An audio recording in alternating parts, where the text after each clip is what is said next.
जयेश जोशी जी जुड़े हैं वागधारा से। WHH वागधारा के साथ काफी समय से काम कर रहा है और मिलेट प्रिजर्वेशन के में भी काम कर रहा है। आपका बहुत बहुत स्वागत है पॉडकास्ट पे।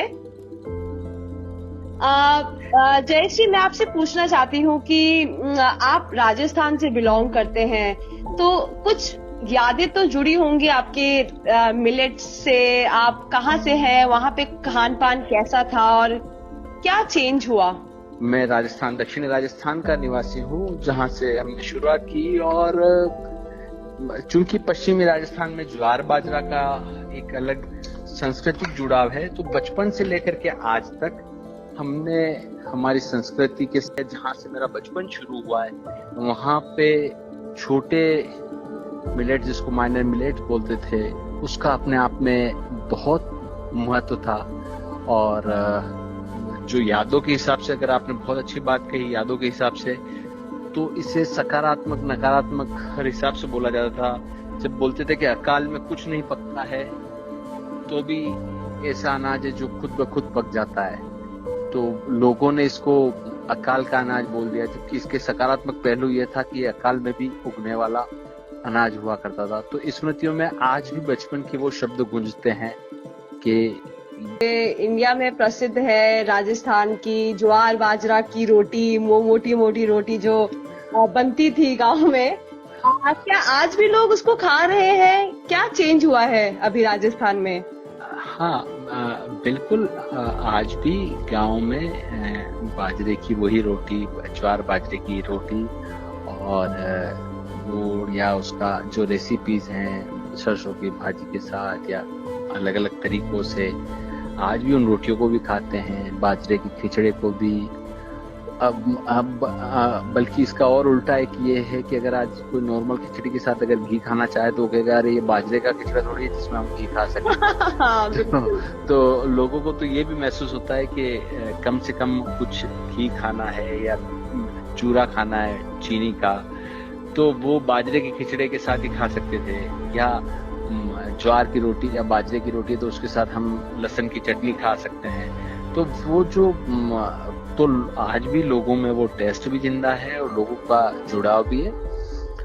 बस कुछ समस्या है जो कि जो डायरेक्शन चेंज हुआ वो पीडीएस को लेकर के। जिस तरीके से गेहूं, तो वो केवल मात्र राजस्थान ही नहीं, अभी तो पूरे देश में उसने परिवर्तन किया है।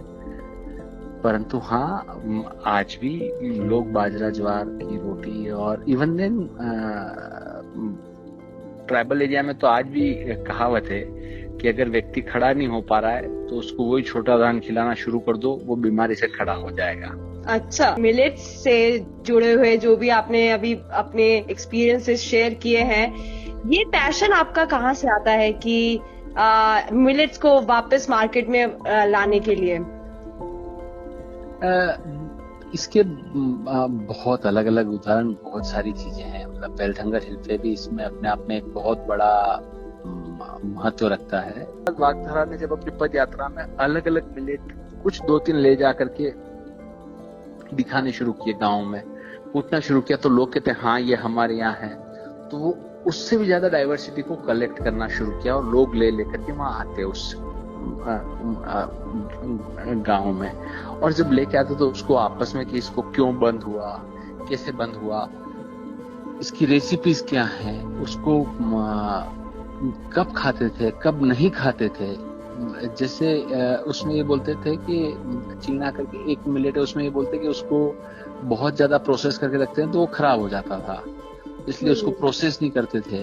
एक वेटलेस होता है चीना जिसको बोलते हैं।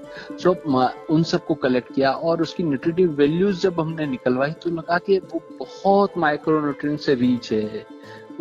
हम इतना वागधारा के बारे में बात कर रहे हैं, थोड़ा सा वागधारा के बारे में आप बताएं कि वागधारा क्या है, क्या काम करता है प्राइमरीली, और किस क्षेत्र में ज्यादा काम करता है, किन के लिए काम करता है? वागधारा समुदाय का प्रयास है जो कि समुदाय के साथ समुदाय के लिए किया जाता है, और वागधारा उसमें प्रेरक और फैसिलिटेटर का रोल प्ले करता है। और जो स्वराज की बात करते हैं, फूड, फार्मिंग और कल्चर के सोवेनिटी की, वही स्वराज का हिस्सा है। चूंकि वागधारा का ये मानना रहा है कि जो गांधी जी का स्वराज या हम जिसे कह लें कि जो अपने तरीके से वो आदिवासी संस्कृति आज भी बचा करके रखी हुई है, जिसमें चाहे अपनी खुद की बीमारी के लिए इलाज हो या अपनी खेती के तौर तरीके हों, और उसमें समस्याएं कम है, समाधान अधिक है।